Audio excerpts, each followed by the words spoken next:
بعض اوقات ہمیں لگتا ہے چھوٹا سا گناہ ہے اور وہی رب کی ناراضی کا باعث بن جاتا ہے. تو بندہ اپنے آپ کو گناہوں سے بچاتا رہے. اسی طرح اللہ نے اپنے اولیاء کو اپنے بندوں میں چھپا کے رکھا ہے. ہمیں نہیں پتا کون اللہ کا ولی ہے. ایون ہو سکتا ہے آج ہماری ماشاءاللہ اس مسجد میں اللہ کے اتنے ولی کے نام پر یہ مسجد بنی ہے, اولیاء کرام کے بھی سردار ہیں غوث اعظم رضی اللہ تعالیٰ عنہ. ہو سکتا ہے یہاں بھی کوئی اللہ کا ولی بیٹھا ہو, ہم نہیں جانتے. تو اس کا فائدہ کیا ہوا کہ چونکہ اولیاء کرام کو رب نے بندوں میں چھپا کر رکھا ہے, تو اب بندہ سب کے ساتھ عزت سے بات کرے, اپنے ملازم سے بھی عزت سے بات کرے, غریب سے بھی عزت سے بات کرے. کیا پتا کہ وہ اللہ کا ولی ہو جس سے میں بدتمیزی کر رہا ہوں, جس کو گالیاں نکالتا ہوں. لوگ اپنے ملازمین کو گالیاں نکال رہے ہوتے ہیں, ان کو ایسے ڈانٹ رہے ہوتے ہیں جیسے غلام بنا لیا ہے. نہ کرو ایسا. ٹھیک ہے وہ غریب ہے, تمہارا ملازم ہے, اگر وہ اللہ کا ولی ہوا نا, ویسے بھی کسی ولی نہ بھی ہو, مسلمان ہے تو اس کی تعظیم کرنی ہے, اس کو دل نہیں دکھانا. لیکن اگر وہ اللہ کا ولی ہوا تو یاد رکھیے گا میٹھے اسلامی بھائیوں, میں نے اب تک جتنا میرا مطالعہ ہے تھوڑا سا یہ ہے کہ 2 ہی چیزوں کے بارے میں پڑھا ہے جس میں رب اعلان فرماتا ہو, رب کی طرف سے یہ اعلان ہو کہ جس نے یہ 2 کام کیے وہ ایسا ہے جس نے اللہ سے جنگ کی ہے. ایک سود کھانے والا, سود کا کام کرنے والے کے بارے میں پڑھا, اور دوسرا کسی نے اگر اللہ کے ولی سے دشمنی کی وہ ایسا ہے جس نے اللہ سے جنگ کی. یہ 2 کام کرنے والا برباد ہی ہوتا ہے. تو بندوں سے عزت سے پیش آئیں, تو یہ اللہ کی مشیت ہے. اسی طرح رب نے یہ لیلۃ القدر کو بھی پوشیدہ رکھا تاکہ ہم ان 5 راتوں میں تلاش کریں, عبادت کریں. ورنہ ہم تو ایسے نکمے لوگ ہیں, ایک رات پتہ چل جاتی تو باقی راتوں تو پھر ایسے ہی سارے بھول جانے تھے. چلو اس بہانے 5 راتیں تو مسجدیں بھرتی ہیں, ان 5 راتیں تو سجدے ہوتے ہیں, کچھ عبادت ہوتی ہے. تو بہرحال میرے بیچے اسلامی بھائیوں, ہمیں اس کو سمجھنا ہے. اچھا, آگے قرآن فرماتا ہے وما ادراک ما لیلۃ القدر, تم نے کیا جانا لیلۃ القدر کیا ہے. اچھا, یہ قرآن کا بڑا خوبصورت اسلوب ہے. It's a beautiful style of قرآن. جب قرآن کو کوئی چیز انفسائز کرنی ہے, ہماری اٹریکشن چاہیے, ہمیں بتانا ہے کہ دیر از سم تھنگ اسپیشل, تو قرآن خود ہی ہم سے سوال کر رہا ہے وما ادراک ما لیلۃ القدر, تم نے کیا جانا لیلۃ القدر کیا ہے.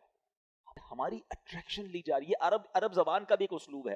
آپ دیکھیں سورہ قاریہ میں القارعۃ مل قارعہ وما ادراک مل قارعہ, قرآن وہاں بھی ڈیفائن کر رہا ہے قیامت کو.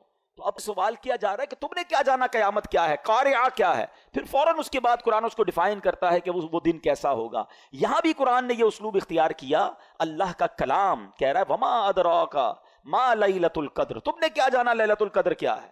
پھر آگے خود قرآن بتا رہا ہے لیلۃ القدر خیر من الف شہر, یہ رات 1000 مہینوں سے بہتر رات ہے. اب 1000 مہینوں کا مطلب کیا ہوا, 83 years and 4 months, اپروکسیمیٹلی 83.5 سال. یہ سوال ذہن میں آ سکتا ہے کہ قرآن نے 100 سال نہیں کہا, 150 سال نہیں کہا, 1000 مہینوں کی کیلکولیشن کہاں سے آئی. سبحان اللہ. اس کے پیچھے بہت سارے شان نزول علماء نے بیان کیے. ایک شان نزول یہ ہے کہ نبی پاک علیہ الصلوۃ والسلام نے بنی اسرائیل کے ایک بہت عظیم بزرگ کا واقعہ صحابہ کرام کو سنایا. ان کا نام تھا حضرت شمعون رضی اللہ تعالیٰ. واقعہ کیا تھا؟ واقعہ یہ تھا کہ وہ اللہ کے بڑے ولی تھے, بڑے جاندار بھی تھے, بڑی اللہ کی انہوں نے عبادت کی, اور ایسی عبادت کی کہ 1000 مہینوں تک وہ روزانہ روزہ رکھتے تھے, رات کو عبادت کرتے تھے اور جہاد بھی کرتے تھے, اور بڑے طاقتور بھی تھے. ان پر کافر قابو نہیں پا سکتے تھے, اور بڑی چال چل کر بڑی مکاری کے ساتھ انہوں نے ان کو گرفتار کیا, اور پھر ان کو یوں سمجھیے کہ ٹکڑے ٹکڑے کر کے شہید کیا گیا. بڑا ظلم بھی ہوا ان کے اوپر. پھر جنہوں نے ان کو شہید کیا ان پر عذاب بھی نازل ہو گیا. بڑا طویل واقعہ, میں اس کو شارٹ کر کے بیان کیا میں نے. اچھا, اب جب یہ واقعہ نبی پاک علیہ الصلوۃ والسلام نے صحابہ کو سنایا نا, تو صحابہ کرام علیہ رضوان جو تھے ان کا مائنڈ سیٹ کمال کا تھا. ایسے کمال کے صحابہ ہیں سبحان اللہ. اب جب یہ واقعہ سنا, اب آپ نے بھی سنا, میں نے بھی سنا, ہمیں تو لگتا ہے کہ یار کتنے بڑے بزرگ تھے ماشاءاللہ, کتنی عبادت کی, کتنا ثواب کمایا. وہ فوراً اپنی نیکیوں کے بارے میں فکر مند ہو جاتے تھے. کہتے حضور یہ پہلی قوم والے تو آگے بڑھ گئے, ہماری تو عمریں ہی چھوٹی ہیں. 1000 مہینے تک تو وہ روزے رکھتے رہے, 1000 مہینے تک تو رات عبادت کرتے رہے, جہاد کرتے رہے. 1000 مہینوں کا مطلب 83.5 سال اپروکس. ہماری تو عمر 60 70 80 سال, یہ تو ہمارے پاس ٹائم ہی نہیں ملتا, اتنا ٹائم ہی نہیں ہماری لائف میں. وہ نیکیوں میں آگے بڑھ گئے. یہ بات بڑی کمال کی, جملہ ذرا سمجھیے گا. صحابہ رنجیدہ ہوئے کہ دوسری قوم, دوسری جو امت ہیں وہ نیکیوں میں آگے بڑھ رہی ہیں, ہم پیچھے رہ گئے. آج ہمارا حال یہ ہے کہ ہم یہ سوچتے ہیں کہ فلاں بنگلہ بڑا بنا لیا اس نے، ہے وہ کاروبار میں آگے بڑھ گیا، وہ پیسوں میں آگے بڑھ گیا، اس کی گاڑی اچھی ہو گئی، اس نے موبائل اچھا خرید لیا، ہم اسی ٹینشن میں رہ گئے۔ مجھے آج تک یہ بات سمجھ نہیں آتی کہ جو کسی کا گھر، کاروبار یا اس کی ویلتھ دیکھ کر ڈی مورلائز ہوتا ہے، اپنے آپ کو پیچھے فیل کرتا ہے، وہ کسی تہجد گزار کو دیکھ کر کیوں نہیں پیچھے فیل کرتا کہ یار یہ تہجد پڑھتا ہے میں نہیں پڑھتا، یہ روز قرآن پڑھتا ہے میں نہیں پڑھتا، یہ دین کا کام بھی کر رہا ہے، کاروبار بھی کر رہا ہے، میں تو صرف کاروبار کر رہا ہوں، میں تو دین کو ٹائم ہی نہیں دے رہا۔ میں اپنے آپ کو اس وقت کیوں شائع فیل نہیں کرتا؟ اس وقت کیوں میرے دل میں یہ بات؟ یہ صحابہ کرام کا انڈرسٹینڈنگ لیول تھا کہ جب بھی وہ کسی کو نیکیوں میں آگے بڑھتے دیکھتے وہ چاہتے ہم بھی آگے بڑھے۔ پلیز کمپٹیشن لائف میں یہ والا لاؤ کہ جو دنیا کا کمپٹیشن ہم لے آئے نا، اس میں کبھی بھی پرسکون نہیں ہو گیا۔ ہر شیر کا سوا شیر موجود ہے۔ آپ لاکھ پتی ہو جائیں گے تو کروڑ پتی نظر آئے گا، کروڑ پتی نظر آئیں گے تو ارب پتی نظر آئے گا، ارب پتی بھی بن جاؤ گے تو پھر آگے اس سے آگے والا نظر آئے گا، اور اسی ریس میں زندگی ختم ہو جائے گی۔ کرنا کیا ہے؟ پلیز یہ سیکھو۔ یہ لیلۃ القدر ملی، کتنی عظیم رات کیوں ملی؟ جب صحابہ کرام غمزدہ ہوئے تو نبی پاک کے بھی قلب اقدس پر جو ہے وہ رنج طاری ہو گیا۔ تو میرے آقا علیہ الصلوۃ والسلام کے جب دل پر رنج طاری ہو، یہ رب کو کب گوارا ہے؟ جبریل امین آئے کہ حضور آپ غمزدہ نہ ہو، اللہ کریم نے آپ کی امت کو ایک رات ہر سال ایسی عطا کر دی ہے جو اس رات میں عبادت کر لے گا حضرت شمعون کی ان 1000 مہینوں کی عبادت سے زیادہ ثواب کما لے گا۔ لیلۃ القدر خیر من الف شہر، برابر نہیں کہا قرآن نے کہ وہ رات 1000 مہینوں سے برابر ہے، نہیں، قرآن کہتا ہے 1000 مہینوں سے افضل ہے۔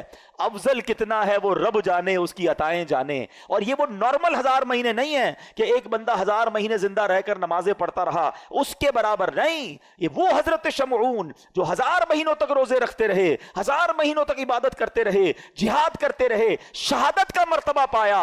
اللہ اکبر۔ نبی پاک کی کرم نوازی سے، اللہ کے حبیب کی امت ہونے کی برکت سے اللہ نے ایک رات ہر سال دے دی کہ جو اس ایک رات میں عبادت کر لے حضرت شمعون کی ان 1000 مہینوں سے عبادت سے زیادہ ثواب کما لے گا۔ تو یہ اتنا بڑا احسان، اور یہ ہمیں کیوں ملی؟ یہ احسان مانو، احسان فراموش نہیں ہونا چاہیے۔ یہ سب کچھ ملا ہے نبی پاک کے صدقے۔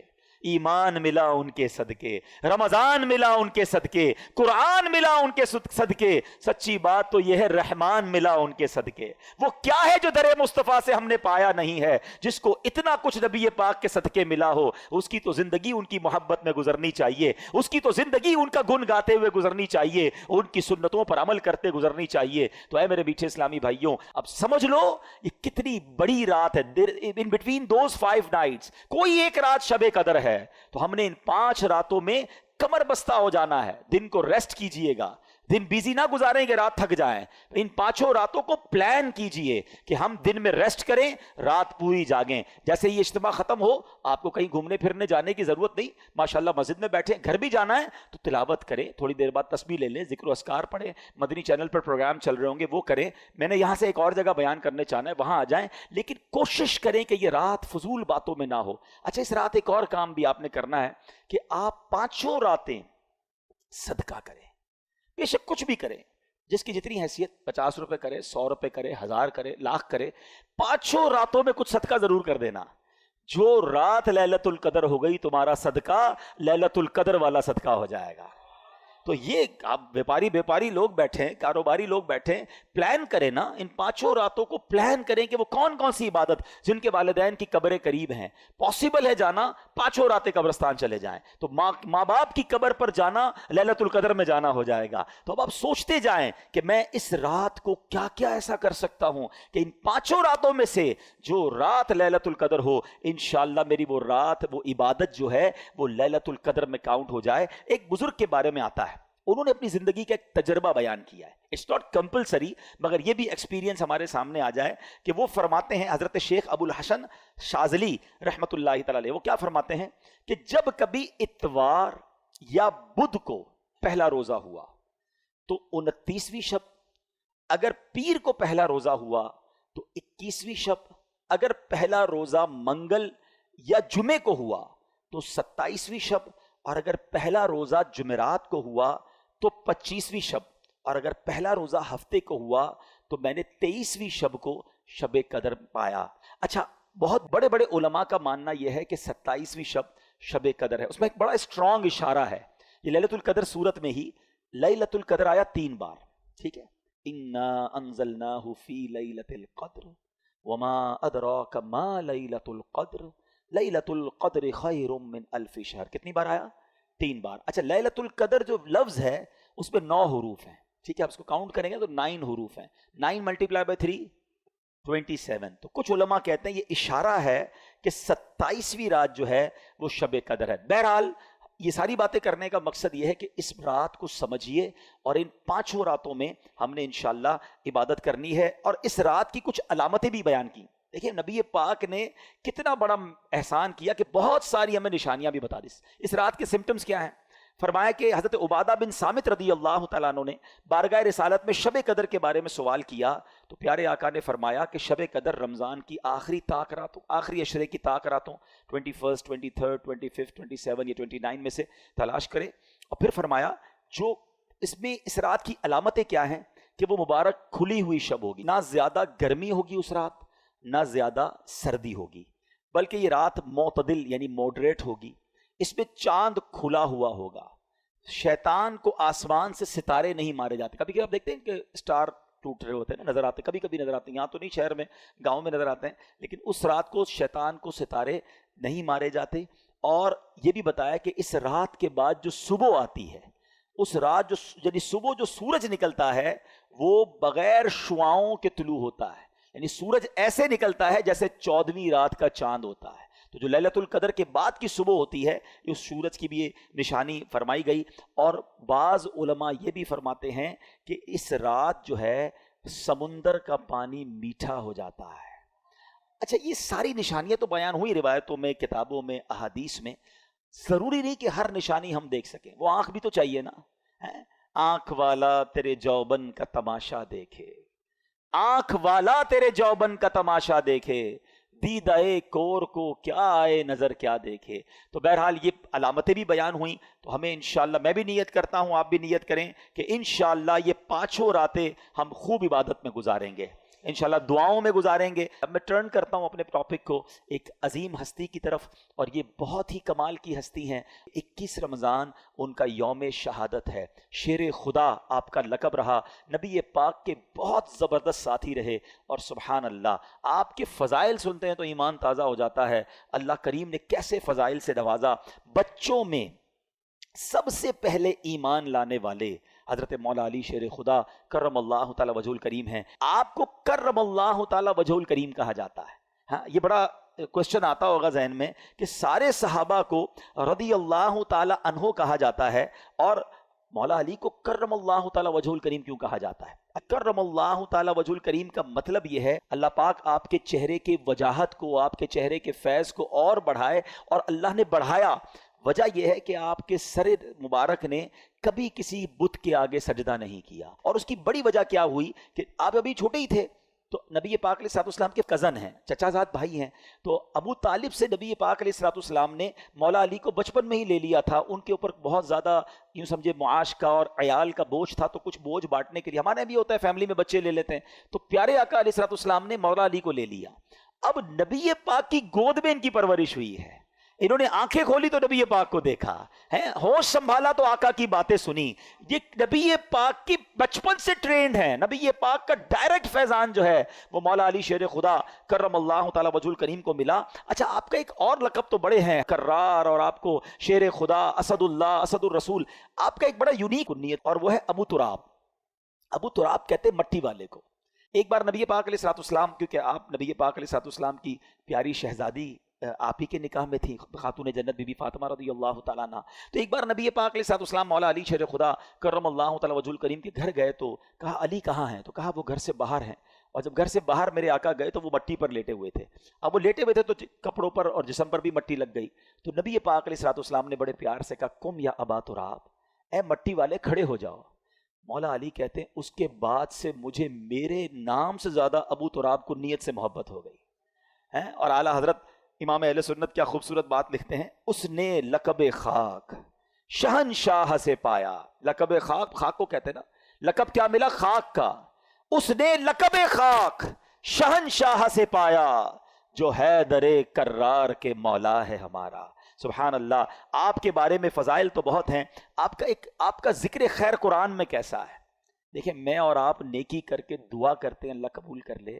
مولا علی نے ایک ایسی نیکی کی کہ قرآن میں اس کا ذکر آ گیا. میں ابھی تھوڑی دیر پہلے ایک جملہ کہہ رہا تھا کہ جو چیز قرآن میں آ جائے گی نا وہ صبح قیامت تک مسجدوں میں تلاوت ہوتی رہے گی, قرآن میں لوگ پڑھتے رہیں گے. یعنی حضرت علی کی یہ نیکی اب قیامت تک لوگوں کی زبانوں پر ہے. اور آپ نے کام کیا کیا تھا؟ پہلے قرآن کی آیت سن لیں, پھر آپ کا وہ کام بتاتا ہوں جو آج ہمارے لیے بھی بڑا ریلیونٹ ہے. مولا علی شیر خدا کرم اللہ تعالی وجہ الکریم کی شان میں جو آیت ہے, بسم اللہ الرحمن الرحیم, الذين ينفقون اموالهم بالليل والنهار سرا وعلانية فلهم اجرهم عند ربهم ولا خوف عليهم ولا هم يحزنون. ترجمہ کنز الایمان, یہ سورہ بقرہ کی آیت نمبر 274 ہے. وہ جو اپنے مال خیرات کرتے ہیں رات میں اور دن میں, چھپے اور ظاہر, ان کے لیے ان کا انعام حصہ ہے ان کے رب کے پاس. ان کو نہ کچھ اندیشہ ہو نہ کچھ غم. مولا علی نے ایسا کیسا صدقہ کیا.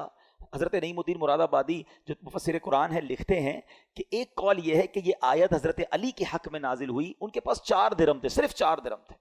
آپ نے کیا کیا کہ آپ نے چاروں کو خیرات کر دیا.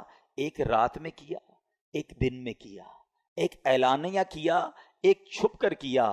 اللہ کریم نے یہ سارا صدقہ کیسا قبول فرمایا کہ اس کا ذکر قرآن میں فرما دیا. یہاں 2 باتیں سیکھنے کو مل رہی ہیں. ایک, دل کیسا تھا, 4 ہی تھے, چاروں دے دیے. ہمارے پاس لاکھوں ہوتے ہیں, تھوڑے نہیں دیتے. 2.5% ہی تو زکوٰۃ ہے نا. وہی لوگوں کو بھاری پڑ رہی ہے, وہی کیلکولیشن میں گھبرا رہے ہوتے ہیں یار یہ بھی بچ جائے زکوٰۃ سے, یہ بھی نکال دو, کسی طرح اس کی بھی نہ دینی پڑے. اچھا پچھلے سال دی تھی دوبارہ دینی پڑے گی. سوال بھی ایسے کرتے کہ سمجھ نہیں آ رہا کیا چاہ رہا ہے بھائی. حضرت وہ پچھلے سال دے دی تھی, سونا وہی ہے تو دوبارہ دے دیں. ارے بھائی ہر سال گزرنے کے بعد 2.5% آپ نے دینا ہے. بات ہم کرتے ہیں کہ ہم پنجتن کے غلام ہیں, بات ہم کرتے ہیں ہم صحابہ کے جناب چاہنے والے ہیں. دیکھو یہ تھے صحابہ کہ جو ہوتا تھا وہ دے دیتے تھے, اور کیا انداز تھا کہ چھپ کر بھی دے رہے ہیں, صبح بھی دے رہے ہیں کہ یار کوئی تو ادا اللہ کو پسند آ جائے, رات بھی دے رہے ہیں. تو سبحان اللہ, یہاں ایک اور بات سیکھنے کو مل رہی ہے کہ صدقہ دیں یا نیکی کریں, اس کے پیچھے ریزن ایک ہو کہ اللہ کی رضا ہو, اخلاص ہو. لوگوں کو دکھانے کے لیے نہ مال خرچ کریں نہ عبادت کریں. یہاں بڑا برا حال ہے. پلیز شیطان کے اس وار کو آج ہم سارے سمجھ لیں. وہ کبھی نہیں چاہے گا ہم نیکی کریں. آج ہم یہاں اجتماع میں آئے نا, ہم یہ بیٹھے ہیں, شیطان کو بہت برا لگ رہا ہے. اب وہ پلان کر رہا ہوگا یار اس کی رات برباد کیسے کریں. تو اب ہم بھی تو شیطان کی باتوں میں آ جاتے ہیں. اب باہر نکل کے کہیں گے یار ماشاءاللہ آج رات تو بڑا مزہ آیا, میں تو پہلے سے ہی چلا گیا تھا, صلاۃ التسبیح بھی پڑھی, اس کے بعد بیان بھی سنا, ذکر بھی ہوا, دعا میں تو میرے بڑے آنسو بھی بہے. بھائی اب آپ اپنی پوری کارکردگی کیوں کسی کو دینا چاہتے ہیں؟ سوچئے. اگر تو اچھی نیت ہے کہ اگلے بار پھر اجتماع میں کسی کو بلانا ہے پھر تو ٹھیک ہے, انما الاعمال بالنیات. لیکن نیت یہ ہے کہ سامنے والا کہے کہ یار ماشاءاللہ آپ تو بڑی نیکیاں کما رہے ہیں. اپنے دل سے پوچھیں, اللہ کے لیے کام کریں, اللہ کی رضا کے لیے صدقہ دیں, اللہ کی رضا کے لیے نیکی کریں. یا ایک سوال چھوڑی جا رہا ہوں, ٹھیک ہے. پہلے تو اخلاص کی ایک تعریف علماء نے بیان کی, بہت ساری تعریفیں ہیں, اس میں سے ایک تعریف علماء نے یہ بیان کی کہ اخلاص یہ ہے کہ جس طرح تم اپنے گناہوں کو چھپاتے ہو اس طرح اپنی نیکیوں کو چھپاؤ. اب بتائیے, میں اور آپ چاہتے ہیں ہمارے گناہ کسی کو پتہ چل جائے؟ ہمیں سے کوئی نہیں چاہتا. نیکیاں پتہ نہ چلیں تو ٹینشن شروع ہو جاتی ہے. یار کوئی تو طریقہ ہوگا جس سے پتہ چل جائے کہ میں نے اس بار کتنی زکوٰۃ دی ہے, تو کتنی روزے رکھے, تو کتنے تراویحاں پڑھی, تو اور کتنی تلاوت کی. کیوں کرتے ہیں ایسا؟ اپنے دل سے پوچھیں. یہی شیطان مردود چاہتا ہے کہ ہماری نیکیاں ڈسٹرائے ہو جائیں اور ہم اس کی واروں میں آ جاتے ہیں. مولا علی شیر خدا کرم اللہ تعالی وجہ الکریم کا یہ ذکر خیر ہمیں بتا رہا ہے کہ اللہ کی رضا کے لیے عمل ہو. آپ تو اللہ کی رضا کے لیے کیسا کام کرتے تھے. ایک بار ایک غزوے میں کسی سے لڑائی ہو رہی, تو آپ اس کافر کے سینے پہ چڑھ گئے. اس کافر نے کیا کیا, آپ کے چہرے پہ تھوک دیا. دشمن خدا نیچے ہے, ہاتھ میں تلوار ہے, اور مولا علی جیسی شخصیت ہے, کتنی شجاعت والے ہیں, اور چہرے پہ تھوک دیا اس ظالم نے. آپ ہٹ گئے, آپ نے اسے چھوڑ دیا. کہتا ہے اے علی یہ کیا ہے, میں تمہارے نیچے تھا, ہاتھ میں تلوار تھی, اور میں تمہارا دشمن ہوں, اور میں نے اور تمہارے لیے ایک برا عمل کیا, چہرے پہ تھوک دیا. میں تم سے پہلے جو لڑ رہا تھا وہ اللہ کے لیے لڑ رہا تھا. جب تم نے میرے چہرے پر تھوکا تو اب میرا نفس بھی شامل ہو گیا, میرے دل کا غصہ بھی شامل ہو گیا. اب اگر میں تجھے قتل کرتا تو شاید وہ اللہ کے لیے نہ ہوتا. یہ اخلاص دیکھ کر وہ غیر مسلم کلمہ پڑھ کر مسلمان ہو گیا کہ یہ اسلام اور یہ مسلمان ہے جو ہر عمل اللہ کے لیے کرتے ہیں. مگر ہم شاید اب ایسے ہو گئے ہیں کہ شاید کوئی عمل اللہ کے لیے نہیں کرتے. ہر کام میں دنیا کا مفاد ہے, دنیا کی واہ واہ ہے. میں ایک سوال چھوڑ کر اپنا بیان اب ختم کرتا ہوں کہ ایک سوال اپنے آپ سے ضرور کیجئے گا کہ میرے پاس, آپ کے پاس ایسی کتنی نیکیاں ہیں جو فقط میں جانوں اور میرا رب جانے. یہ سوال ضرور کیجئے گا. شاید پھر شرم آنے لگے گی کہ یار جو نیکیاں میں نے اکیلے میں بھی کی تھی نا, کسی کو نہیں پتا تھا, وہ بھی کوئی نہ کوئی بہانہ کر کے, کوئی نہ کوئی راستہ ڈھونڈ کے میں نے بتایا ضرور کسی کو. نہ کریں ایسا. اللہ کریم تربت مولا علی پر کروڑوں رحمتوں کی بارش نازل فرمائے اور ان کے صدقے ہماری مغفرت فرمائے.